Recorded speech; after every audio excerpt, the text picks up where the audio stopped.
Coach Lance here with CFSJ's Inside the Box. Whether you have tight times or tight spaces, we've got you covered. What you're about to follow along with is a 1-hour class shrunk into a 10-minute video.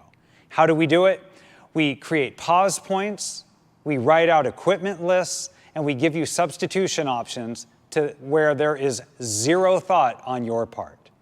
So whether you have a hotel room, a hotel gym, or you're lucky enough to be outside, we're going to give you that great CFSJ feel when you're not at CFSJ.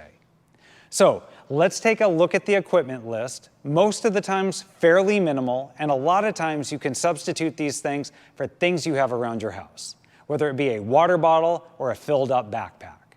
So let's go ahead and grab your phone, let's check out this equipment list, and let's get going.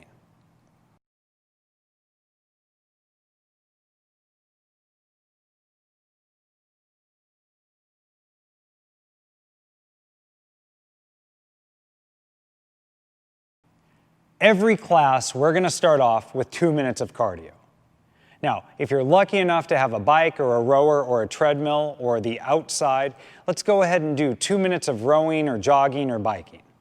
If you don't have that, then let's start off with some jumping jacks, some step back burpees, some double unders, or some other method of your choice that you can do in the tight space that you're in. If you need a suggestion, let's go ahead and do step back burpees. The thing I love most about step back burpees is they hit everything at once.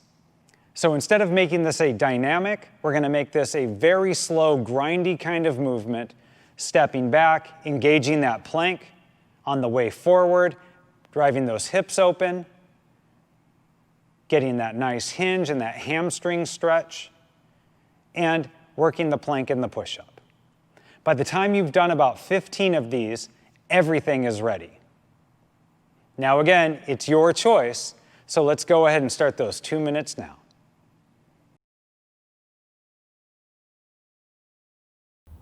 Now that we have that cardio out of the way, let's go ahead and focus on our 4 movements of our dynamic warm-up. First, we're going to be doing knee lift to Samson stretch, balancing through the foot, bringing the knee up under its own power, big hug, before lunging out, pressing those shoulders to the sky, 5 each side. Next, we've got Spider-Man with double twist. Walking it back to a plank position, bringing that right foot up to right hand, elbow drops, chest to ground, before turning both in and out of the knee, 5 each side. The quadrupedal lat stretch. We're going to go from plank to child's pose, bringing the butt back down to the heels, bringing the right arm across the body, putting pressure down into the ground for an active stretch between armpit and hip. A second pause is sufficient, 5 each side. And last, we're going to go ahead and go totally prone, face down, arms extended. For the twisted cross, we're going to bring the left hand into the left armpit, giving a gentle press into the right shoulder, helping the body along by bringing the left leg across the back of the body, holding for a second, 10 each side. As always, if there's something that works for you that you've picked up in another video, let's go ahead and add that. Pause where you need to, and we'll see you at the next section.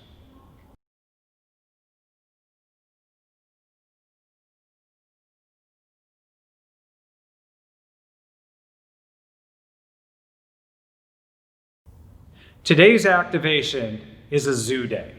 We're going to work on donkey kicks, fire hydrants, and bird dogs. All excellent hamstring and core activators for our lower body movement later on. First, we're going to start in a tabletop position, hands under shoulders, knees under hips. Keeping the knee bent, we're going to drive the heel up to the sky for donkey kicks. You should feel a tightness in the glute and the hamstring while resisting any urge to round or arch the back. 5 each side. Next, from the tabletop position, we're going to go 5 fire hydrants each side. We're going to bring that knee out to the right, again resisting the urge to twist the torso. Absolutely no question where this exercise got its name from. 5 each side. And last, the single best core activator that we have, the bird dog. Again, back in tabletop, again, resisting the urge to twist the torso or arch or round the back. We're going to kick right heel out to the wall and punch with left hand. This is an alternating arm-leg exercise. We're going to go through this slowly, trying to get as much activation out of the glutes as possible, 10 total. Now, as always, 2 rounds of this. Take your time. Either rewind and follow along with Devin, or go ahead and pause here. And we'll see you back at the next section.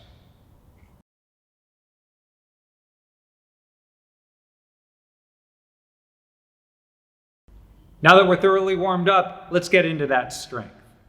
Today's strength is an anterior and posterior lower body movement.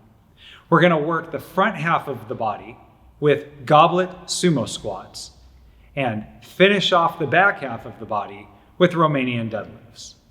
Let's go ahead and watch Coach Devin demonstrate the goblet sumo squat. As always with a goblet, hands are together, bringing the implement, whether it be dumbbell or kettlebell, into the chest, shoulder blades retracted, keeping that tummy tight. Widening the stance, we're going to point the toes out and drop the hips. For many of us, we're going to feel it in the hip flexors, like there's something limiting us from going all the way down. That's totally fine. Utilize that to get yourself back out of that squat position. Directly after, we're going to go into Romanian deadlifts. A little twist, we're going to do this with one leg. So the balance is key. We're probably not going to go as heavy as we want to, but be patient with this. Finding a balance point with a slight bend to the knee, bringing the hips back, the chest down, and extending the free leg backward. With a weight, you're going to trace the line of the shin on this. We're not going to alternate on these. We're going to get all 6 to 8 on one side before we reset and get all 6 to 8 on the other side.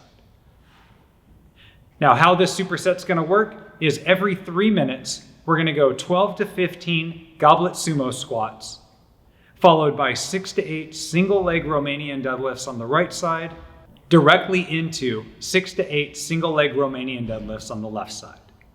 If you feel like you need to break or you're losing your balance, go ahead and start again.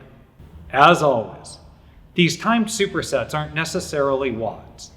Take your time. You're going to have plenty of time to get all of the reps done with a slight amount of rest.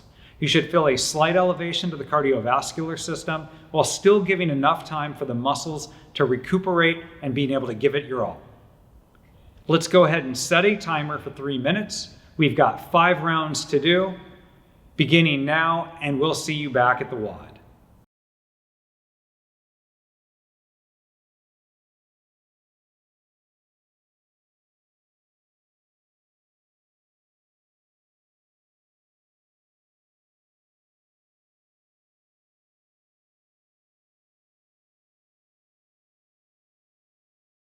And now we're on to the Metcon. Let's talk about today's WOD Tremors, a 30-20-10 descending ladder of sumo deadlift high pulls and kettlebell push jerks. This is actually a great combination and an alteration to a classic clean and jerk. Let's watch Coach Devin demonstrate the sumo deadlift high pull. With feet wide and toes pointed out, dropping the hips straight down and keeping the chest up. Starting off with the basics of a deadlift, but in those last 2 inches of stand, we're going to really pop the hips and try to elicit the same movement that we get out of the clean. As we pop the hips, elbows are going to stay high, bringing the weight up to our chest. Controlling the weight back down to the hips before squatting down and finishing the rep. Next, we've got burpees.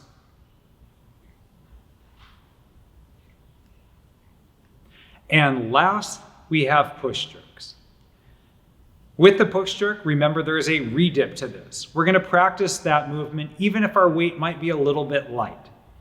Feet are directly under hips, shoulder blades back, starting off in a front rack position, whether you have a dumbbell or a kettlebell, making sure the shoulder blades are retracted and the elbows forward.